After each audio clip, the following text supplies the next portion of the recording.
Bienvenidos a Archivos Aéter, espero que le estén pasando muy bien. Les mando un abrazo gigante y mucha paz a sus corazones. Hoy en día hay mucha especulación sobre las cosas cuando se habla acerca de ideas y se exponen ideas. Estas ideas muchas veces llegan a la parte más profunda de la persona, que tiene que ver con sus miedos,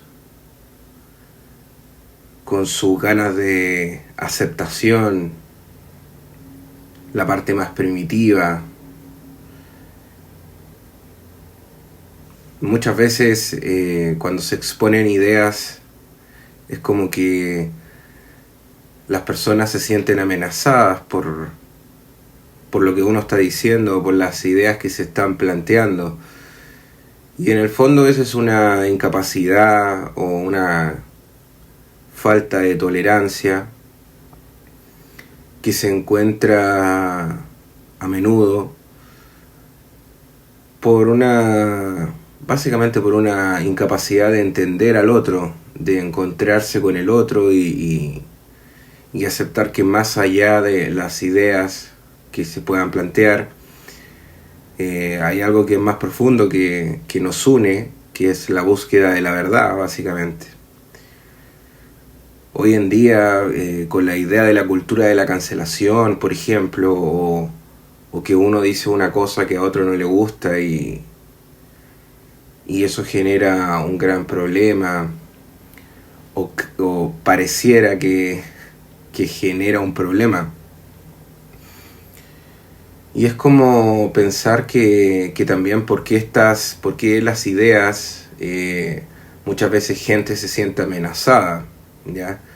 Es como algo visceral, más profundo del cerebro reptiliano, atentar, ¿no? Es como la persona se siente completamente amenazada, como si estuviera asistiendo a una guerra. Y básicamente, ¿por qué? ¿No? ¿Por qué ocurre esto? A mi modo de ver, ¿no?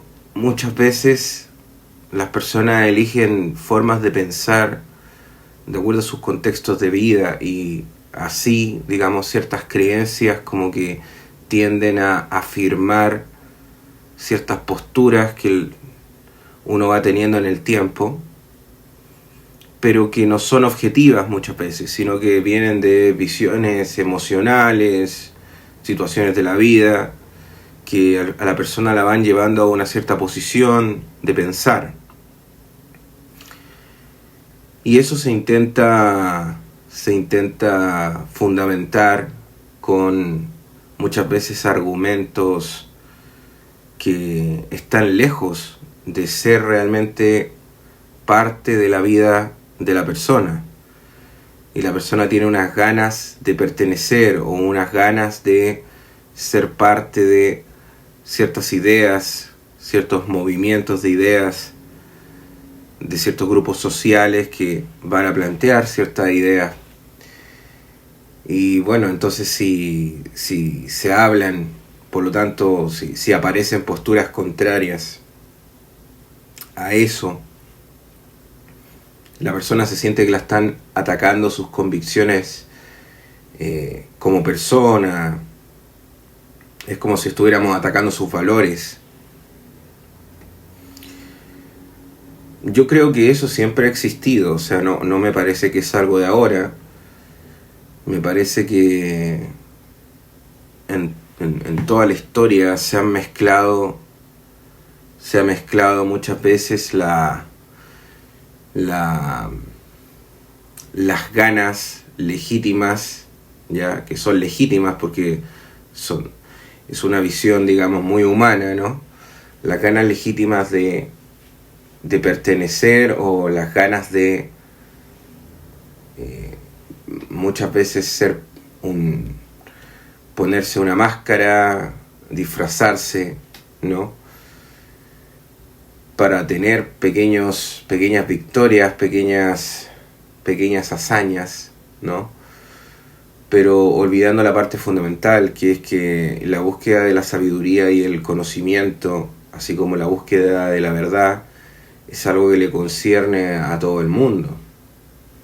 Entonces, por lo tanto, el encuentro de las ideas, ¿no? El encuentro de cómo nosotros vamos a debatir esas ideas, vamos a plantear esas ideas, es algo que surge, siempre va a surgir de forma espontánea. O sea, siempre han habido visiones contrarias entre filósofos.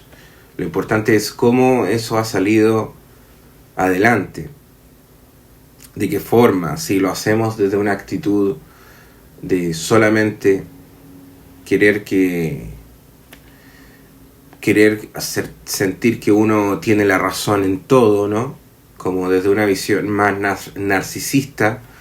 Claro, desde luego, si lo hacemos desde ese punto, no hay nada que discutir, ¿no?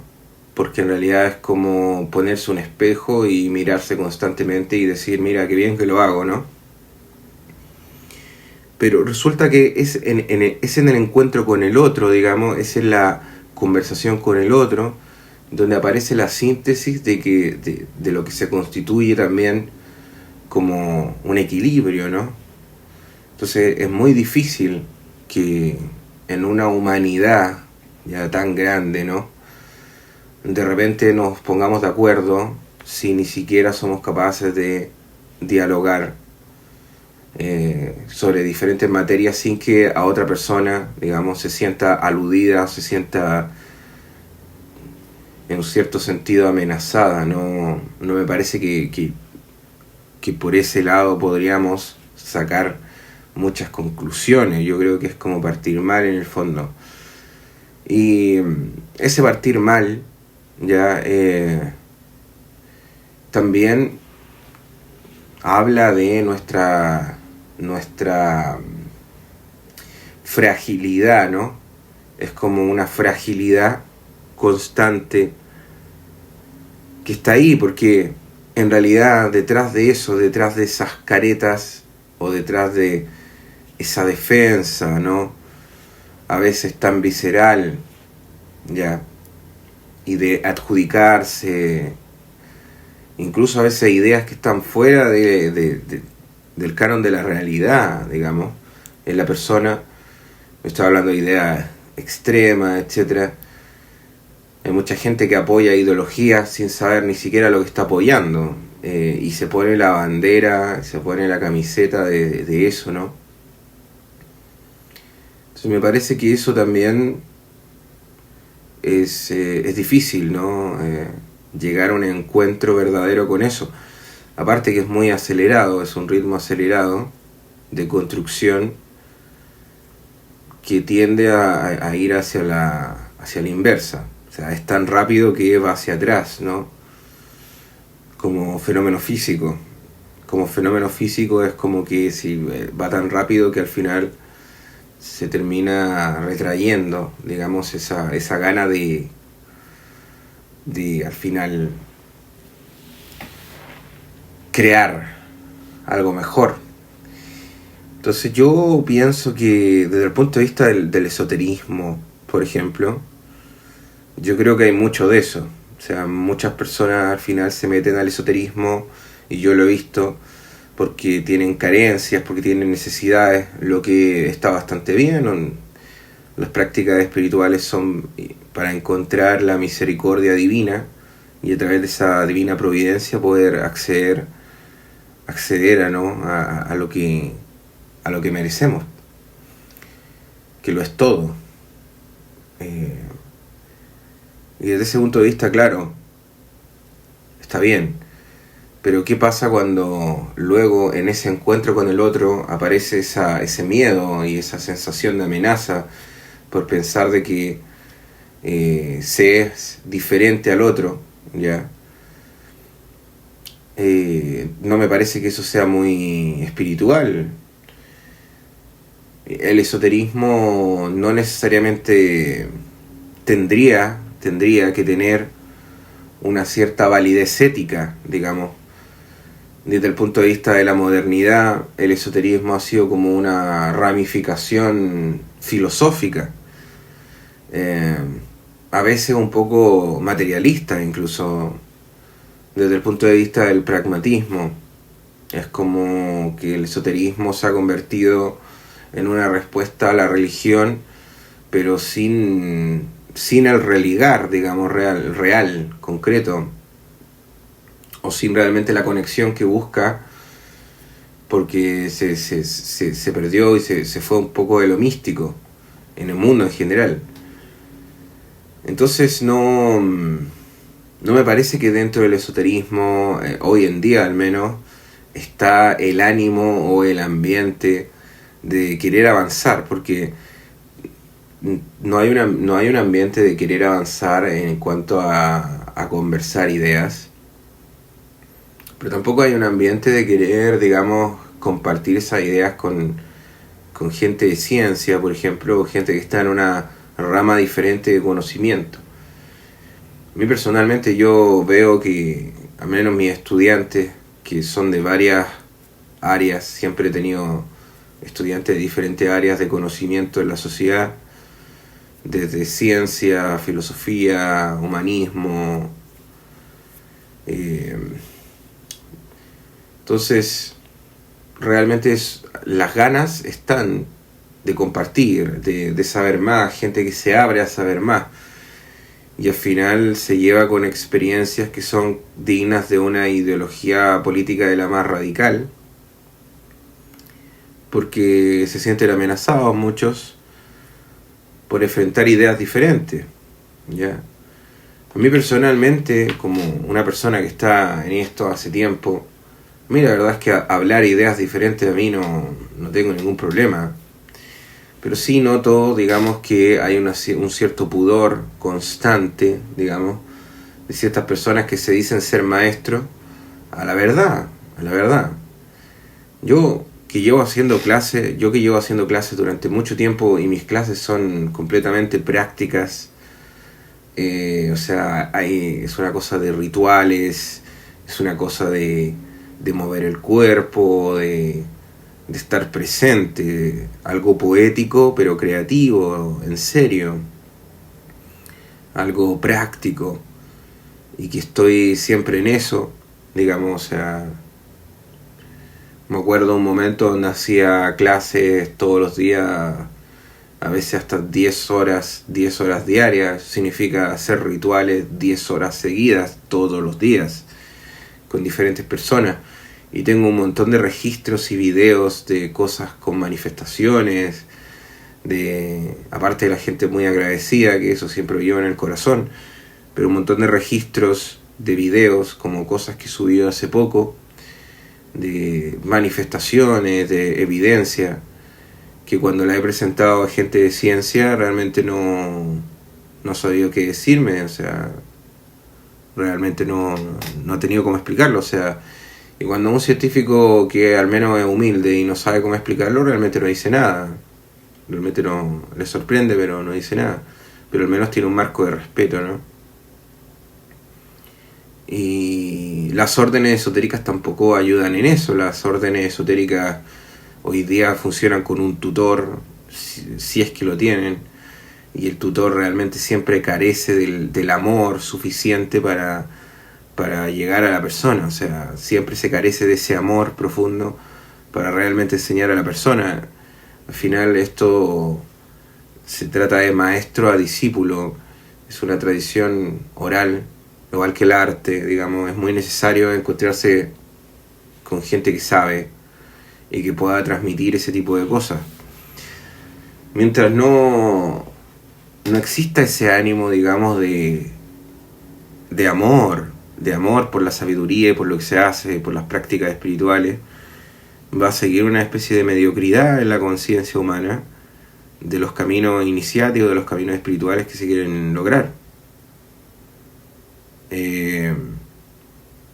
Yo personalmente vengo haciendo videos de críticas fuertes a diferentes rituales de la Golden Dawn, etc. Yo, siendo iniciado a la Golden Dawn, igual lo hago. Se me permite hasta ciertos puntos decir ciertas cosas de manera muy sencilla, la verdad para mí es algo natural.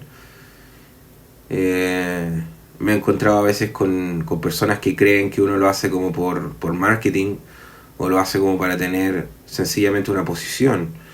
Yo creo que la posición se da luego de querer hacer el acto. O sea, si yo critico ciertas cosas, por ejemplo, tengo un pensamiento crítico, básicamente es porque me nace, porque no estoy en YouTube, por ejemplo, no estoy escribiendo o publicando mis ideas hace más de 10 años, no estoy en eso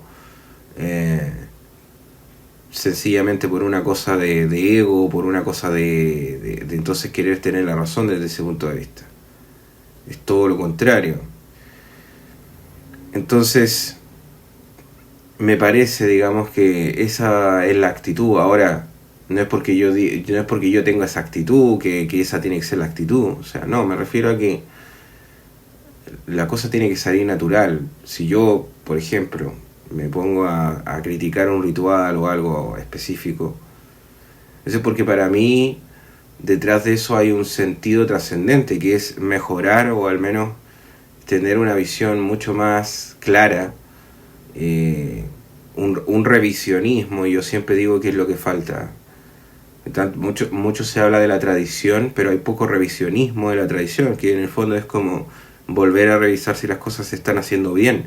Y lo que es muy legítimo desde el punto de vista de la ciencia o del pensamiento filosófico, incluso del desarrollo de cada individuo, a veces parar y decir, mirar y ver y tomarse el tiempo de eso. Entonces, ese revisionismo falta. Y la actitud crítica, digamos, no es una forma filosófica de pensar, no es un movimiento cultural. La actitud crítica es sencillamente la sospecha, digamos, la intuición de que las cosas no van por ahí. Y en eso me he encontrado con cosas bien interesantes. Por ejemplo, en el caso del análisis de la palabra clave, por dar un ejemplo, que uno de los rituales de Golden Dawn que yo más me puse a criticar en su momento, bueno, con el paso de los años, no solamente el tiempo me dio la razón, digamos, desde el punto de vista del conocimiento de la egiptología y todo lo que... Porque hay diferentes tipos de argumentos que yo expongo en eso. Está el tema de si realmente es parte de la tradición, primero ese ritual, luego si realmente pertenece a algo que forma parte de la egiptología, o sea, si es parte de la historia realmente. Cuando se habla del Antiguo Egipto, por ejemplo. Y luego el asunto con la cábala, que es como la mezcla y el sincretismo, y que realmente eso no tiene nada que ver con una tradición iniciática en torno a la cábala. Por muchos años estuvo eso ahí, mucha gente, yo sé que le sirvió y se dio cuenta de cosas, ¿no? Otros pensando, digamos, que a lo mejor era una cosa como solamente para poner establecer una posición contraria. Y al final el tiempo da la razón, ¿no? Es decir, si uno busca la verdad y quiere ir realmente a la sabiduría, se va a encontrar con la verdad. Y claro, después de un tiempo de años apareció una publicación de lo que expuse hace tiempo, una publicación de un ex imperator de Golden Dawn, no recuerdo el nombre, pero además tiene mi nombre, Jean Pascal, y que donde él expone precisamente que este sincretismo entre las tradiciones egipcia y cabalística no puede ser posible por diferentes razones. O sea, al final un ex imperator de Golden Dawn expuso eso. Y el asunto tampoco es contra Golden Dawn.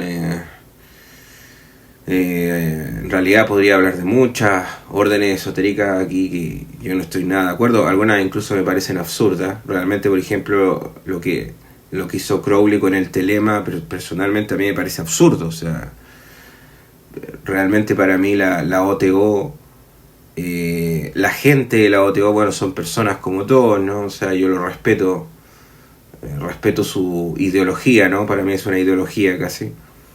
Y así como respeto a todo el mundo, pero luego pensar que Aleister Crowley estaba hablando cosas, digamos,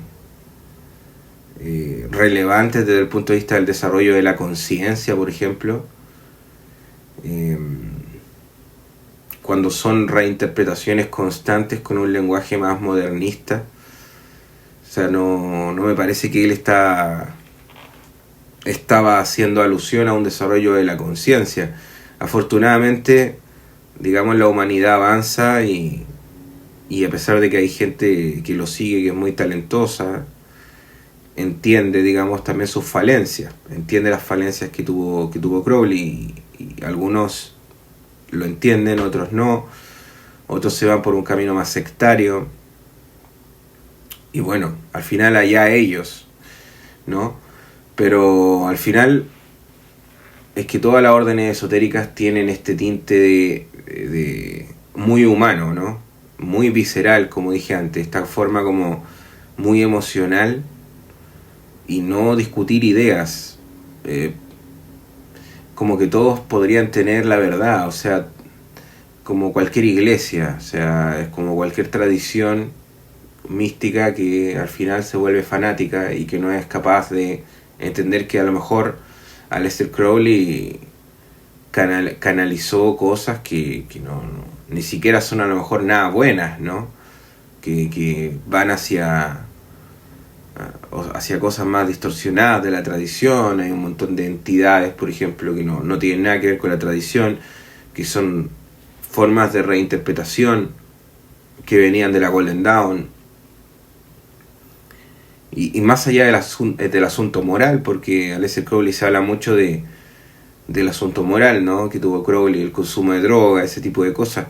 Pero realmente cuando uno revisa lo que él hizo, lo que él fundó, es una cosa que no tiene ni pies ni cabeza desde el punto de vista de la práctica. Está lleno de errores, en realidad, con el árbol de la vida, no tiene nada de cábala auténtica. Pero realmente la gente que está en el telema jura, digamos, que sabe de cábala y que sabe de magia griega, por ejemplo, o de filosofía griega.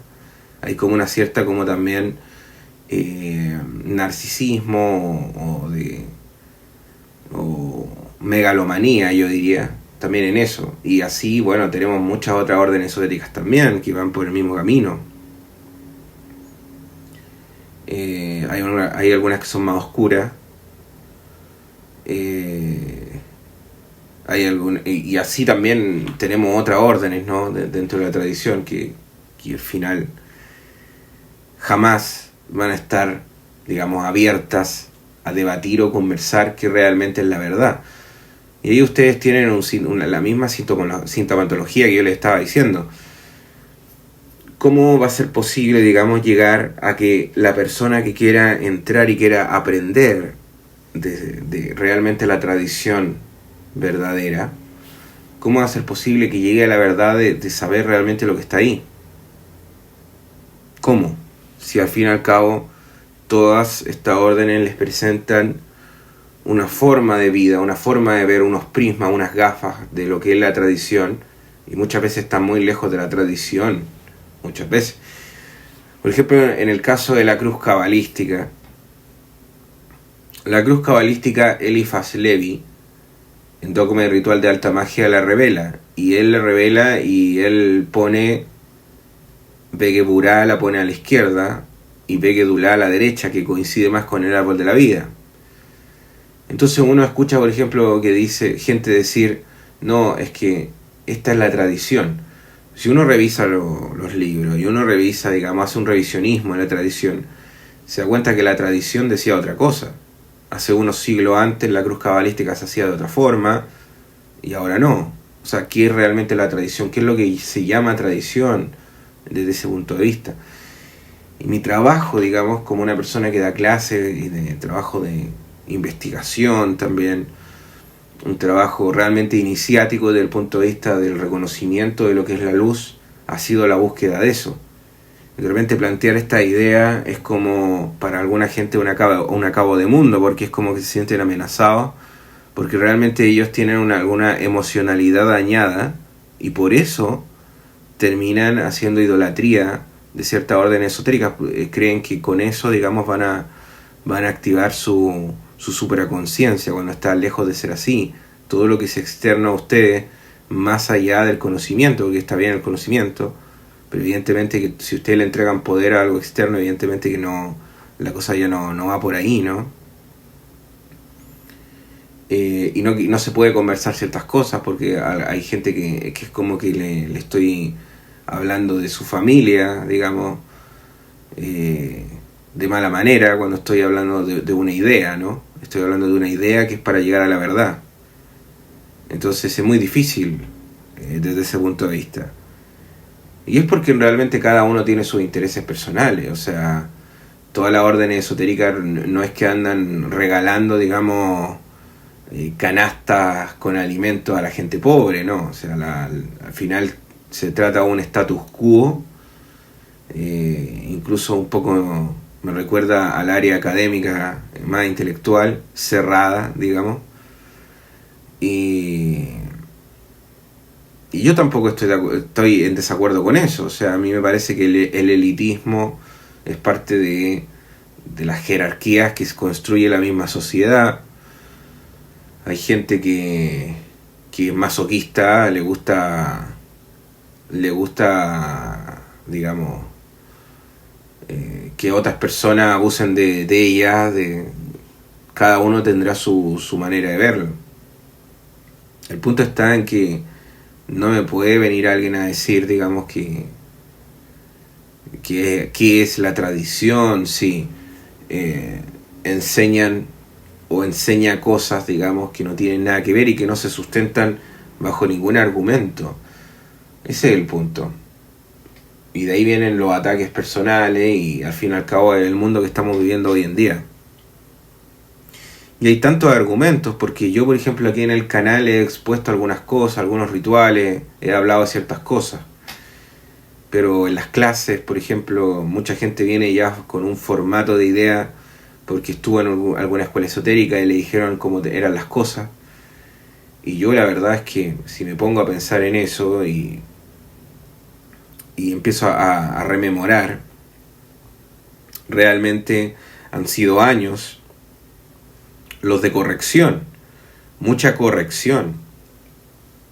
O sea, lo que yo expongo acá sobre algunos rituales, bueno, eso en realidad es por 10 detrás del telón, porque es constante las preguntas que me hacen sobre dudas que se tienen y que muchos vienen ya con una idea porque han estado en alguna escuela y es parte de su búsqueda, lo que está bien. Pero evidentemente cuando llegan a mí y me dicen esas cosas, hay cosas que no tienen ni pies ni cabeza. O sea, y son como fundamentos dentro de ciertas metodologías, ya sea de magia, de teurgia, no tienen ni pies ni cabeza, ¿no?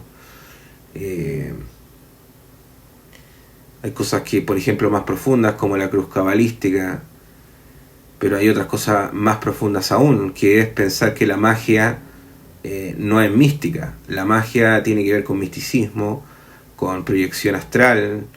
Yo evalúo viendo los campos astrales que forman mis estudiantes. Yo puedo ver los símbolos que trazan, puedo ver los que están visualizando en su propia mente, ellos lo saben.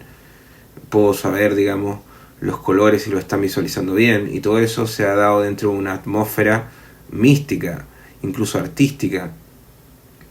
Sin misticismo, sin arte, el mago es como estéril.